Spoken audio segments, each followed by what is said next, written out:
Criminoso armado que rendeu vítima durante assalto em Rio Claro é identificado pela Polícia Civil. Câmeras de segurança registraram a ação dos criminosos no Jardim Mirassol. BAEP faz apreensão de arma de uso restrito. Indivíduo acabou preso no centro da cidade. Filhote perde orelha por negligência de tutora. Hoje é celebrado o Dia Mundial do Livro. Números recentes revelam um crescimento da leitura no Brasil, que só no último ano ganhou mais de 3 milhões de novos leitores. A leitura sempre vai te trazer as respostas do que você está procurando. E a equipe do Rio Claro Basquete precisa reagir em casa e corrigir um detalhe que fez a diferença no primeiro jogo dos playoffs. Corrigir o rebote, não deixar ele pegar o rebote. Faltou assim, um pouco mais de garra nos rebotes ali. Hoje é quinta-feira e esses são os destaques do RC Notícias que começa a partir de agora.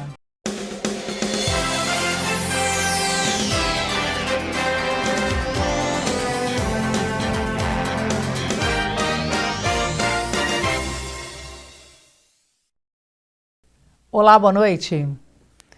A gente começa falando do trabalho da Polícia Civil, por meio da Central de Polícia Judiciária, CPJ, de Rio Claro, que esclareceu a autoria de um roubo de veículo ocorrido no bairro Jardim Mirassol. Veja só como os criminosos agiram. Câmeras de segurança registraram o momento em que eles anunciaram o assalto por volta das 10 da noite de 13 de abril. O veículo está estacionado em frente a uma residência. É possível ver a movimentação dos moradores. Depois aparecem dois criminosos pela via. Eles se aproximam, rendem aí o motorista, na verdade os criminosos se aproximam, rendem o motorista, apontam armas para a vítima e também para quem está na varanda. A mulher é arrancada do carro, ela corre para o outro lado, mas um dos bandidos vai atrás e leva ela de volta para dentro da residência. Eles seguem ameaçando, em seguida roubam o veículo e fogem. Olha só o susto, né, desses moradores ali do Jardim Mirassol.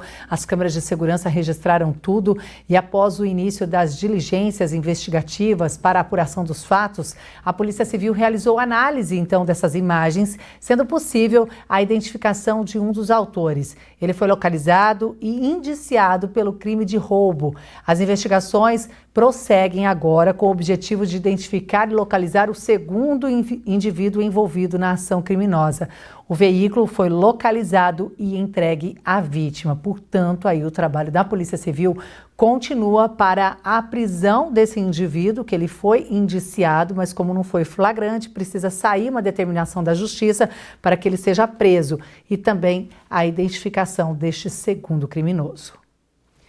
E o BAEP apreendeu uma arma de fogo na noite de ontem no centro de Rio Claro, após uma denúncia anônima informar que dois frentistas estariam tentando vender uma arma de fogo. A equipe foi até o local indicado e realizou a abordagem dos suspeitos, mas nada de ilícito foi encontrado ali inicialmente. Porém, após a averiguação, um dos abordados confessou que possuía uma arma e indicou que o armamento estava guardado em seu veículo estacionado em um posto de combustível na região central.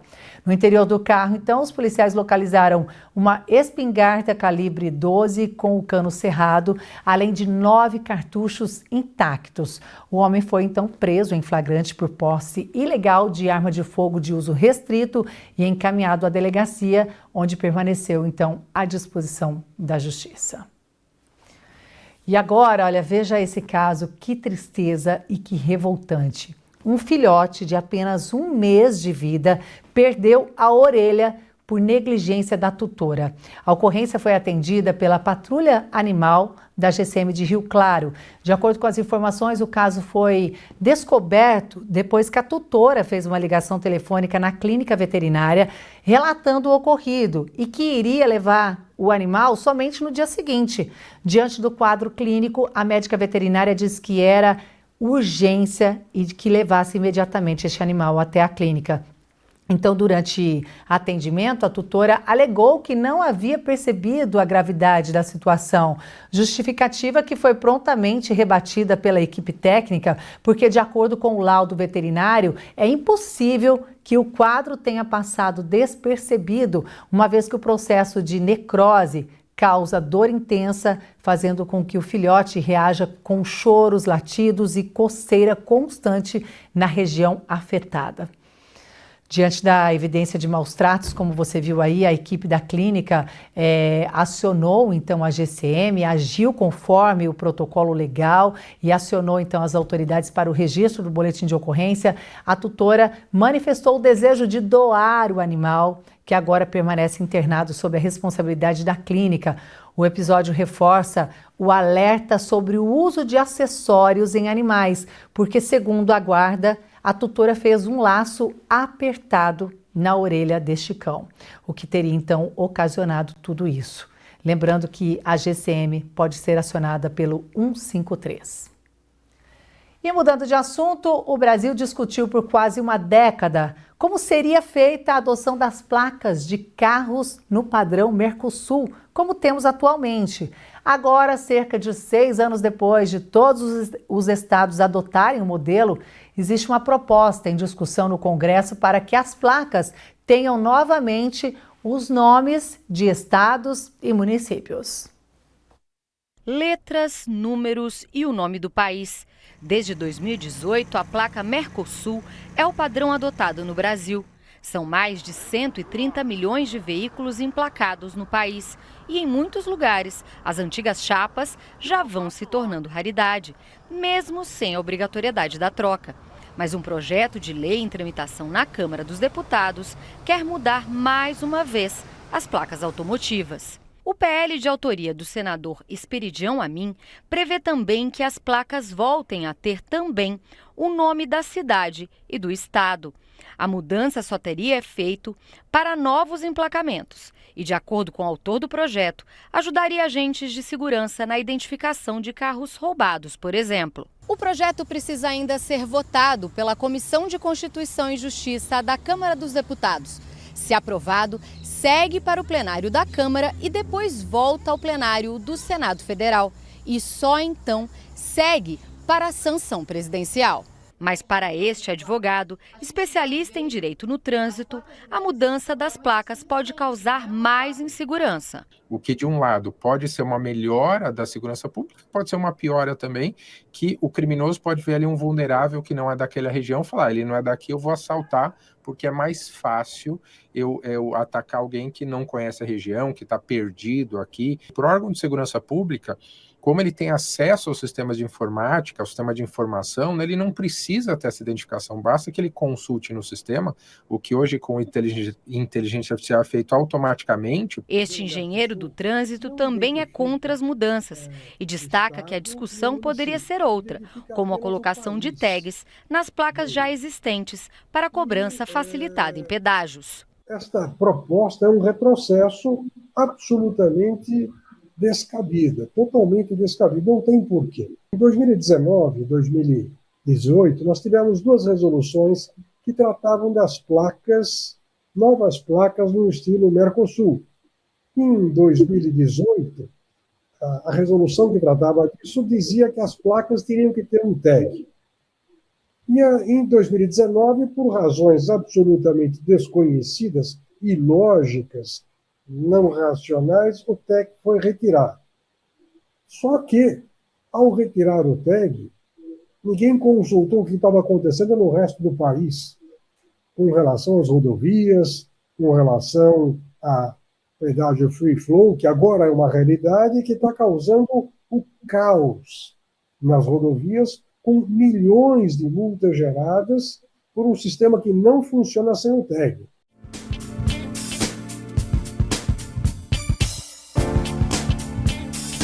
Vagas de emprego nesta quinta em Rio Claro para atendente de loja, encarregado de obra, pedreiro, cozinheiro, oficial de manutenção, analista de saque, serviço de atendimento ao consumidor, manobrista, auxiliar de corte e costura, soldador e assistente fiscal. Os interessados devem procurar o Conecta, que fica na Rua 3, número 1636, no centro, ou acessar o portal da empregabilidade. Bom, e a seguir vamos saber também como está a preparação da equipe de basquete para as próximas 2 partidas em casa. E ainda, hoje é celebrado o Dia Mundial do Livro. No último ano, o Brasil ganhou mais de 3 milhões de novos leitores.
Estamos de volta e o tempo segue estável, mas seco em todo o estado de São Paulo, inclusive com redução dos índices de umidade do ar. Além disso, as temperaturas seguem mais baixas, logo pela manhã e durante a noite. Esse cenário requer atenção redobrada à saúde.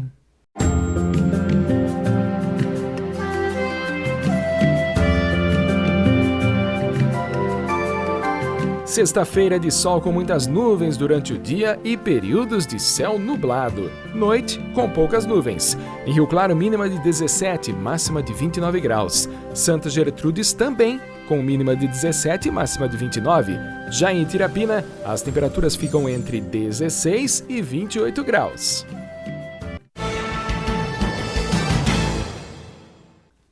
E no esporte, nossa equipe foi até o Felipão para saber como anda a preparação do time de basquete para as 2 partidas em casa pelos playoffs. Depois de sair atrás na série contra o Pinheiros, o time precisa reagir em casa e corrigir um detalhe que fez a diferença no primeiro jogo. Vamos saber qual é. Desde a última partida, uma palavra não sai da cabeça do Rio Claro. Corrigir o rebote, não deixar ele pegar o rebote. Faltou assim, um pouco mais de garra nos rebotes ali, né? Rebote. Foi justamente nesse detalhe que o primeiro jogo escapou. O Conta Simples produziu no ataque, chegou aos 80 pontos, mas deu segundas chances demais ao Pinheiros, que aproveitou as sobras e saiu na frente. Apesar de a gente ter feito 80 pontos, a gente prendeu um pouco a bola. Acho que a gente precisa jogar mais coletivamente. Acho que faltou um pouco isso. Às vezes faltou agressividade de ir para a cesta. Então, e atacar mais o rebote. A gente sabia que era o ponto forte do Pinheiros. A gente acabou sofrendo nisso. Eu acho que é mais a gente se atentar com isso. No NBB, a fase dos playoffs funciona em séries melhor de 5 jogos. Isso significa que avança quem conseguir 3 vitórias primeiro. O Rio Claro começou a série fora de casa com derrota no primeiro confronto. Agora, diante da torcida, a equipe busca reagir. Uma vitória empata a série. Uma nova derrota aumenta a pressão e deixa o adversário mais próximo da classificação. Exatamente por isso, corrigir os erros do primeiro jogo se torna ainda mais decisivo. Com 2 jogos em casa, o time aposta na força da torcida para equilibrar a série. Todos que vêm jogar contra a gente me falam que é difícil jogar aqui por conta da torcida e tudo mais, e pra gente é sempre uma motivação a mais. Quando traz a galera junto com a gente, eu acho que é um sexto jogador e eu acredito que pode fazer a diferença para esses 2 jogos em casa. O caminho para empatar a série passa por corrigir exatamente o que decidiu o primeiro confronto. E quem conhece bem esse trabalho dentro do garrafão é o pivô Bonfim. No último jogo, ele igualou o recorde de tocos em uma partida na história do NBB, marca que antes era de Guilherme Teichmann. Tocaço do Bonfim! Manter a mesma intensidade ali, que o nosso time tem capacidade para isso. Mudar os rebotes ali, garantir os rebotes, né? Que foi uma das maiores falhas nossas lá. E diminuir os erros também, que um erro que a gente cometia erro, eles faziam o ponto, né? Acho que, se eu não me engano, a gente teve 17, eles fizeram 14 pontos nos nossos erros, entendeu? Então acho que melhorar isso aí, acho que a gente consegue sair com a vitória na sexta-feira. No meio desse momento decisivo, quem tem ganhado mais espaço é o argentino Fermín Thygesen, que chegou junto com o técnico Rodrigo Silva e vem sendo uma das armas do time nas bolas de 3. Trato de aportar pouco de lo que é pouco mais de tranquilidade para meus companheiros, fazê-los jogar a todos e depois ver que tiros me quedan para mim.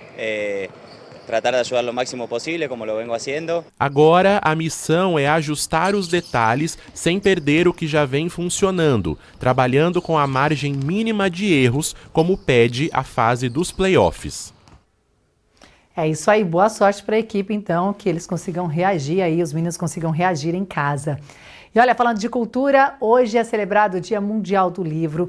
E olha só, na reportagem você vai conhecer a Isabela, que tem apenas 12 anos, e ela diz o seguinte, que a leitura sempre vai trazer as respostas do que você está procurando. Olha quanta sabedoria! E tem um dado positivo, viu? Números recentes revelam um crescimento no Brasil. Só no último ano o país ganhou mais de 3 milhões de novos leitores. Em meio a estantes que guardam histórias há décadas, cada livro parece carregar um pedaço do tempo. E entre tantas páginas, novas histórias continuam começando. É o caso da Isabela, que aos 12 anos já descobriu na leitura um caminho sem volta. Um hábito que não surgiu por acaso, veio de casa e do exemplo. Meus pais sempre me incentivaram muito, minha família sempre me incentivou muito a ler. Eu gosto bastante de livros infantis, história em quadrinho, literatura. Eu gosto bastante desses livros, despertam bastante meu interesse. A leitura sempre vai te trazer as respostas do que você está procurando. A gente começou contando historinhas para ela antes de dormir e depois comprando livrinhos para ela com que tivesse áudio, para ela já ir pegando o livro sozinha. Sem a gente estar lendo para ela ia acompanhando as palavrinhas e assim foi incentivando, ela foi gostando e pedindo livros nas datas de aniversário, Dia das Crianças, ela mesma foi se habitualizando com os livros e pegando esse hábito da leitura. Desde cedo a dicção dela foi muito boa, ela sempre falou muito bem e na escola também aproveita que ela gosta de ler. Então, acaba que para matemática, que às vezes tem umas perguntas mais complexas, ou português mesmo, ela acaba pegando com mais facilidade. Muito orgulho. Muito orgulhosa dela, da menina que ela está se tornando com a leitura. Em lugares como este, onde o tempo parece ter parado, o livro continua sendo um elo entre gerações. E esse hábito, que pode começar ainda na infância, tem ganhado cada vez mais força no país. Só no último ano, cerca de 18% dos brasileiros compraram livros e mais de 3 milhões de novos leitores passaram a fazer parte desse universo. Aos 12 anos, a Isabela está apenas começando essa trajetória. Foi exatamente nessa idade que a Ivana deu os primeiros passos na escrita. Bem antes de aprender a ler, eu já gostava de ler, ver gibizinho, história, então eu não via a hora de me alfabetizar para poder ler. E aí eu comecei a ler Monteiro Lobato, José de Alencar. E aos 12 anos, né, como você falou, eu escrevi uma peça teatral, que eu participei de um grupo, inclusive, de teatro, né, amador na época.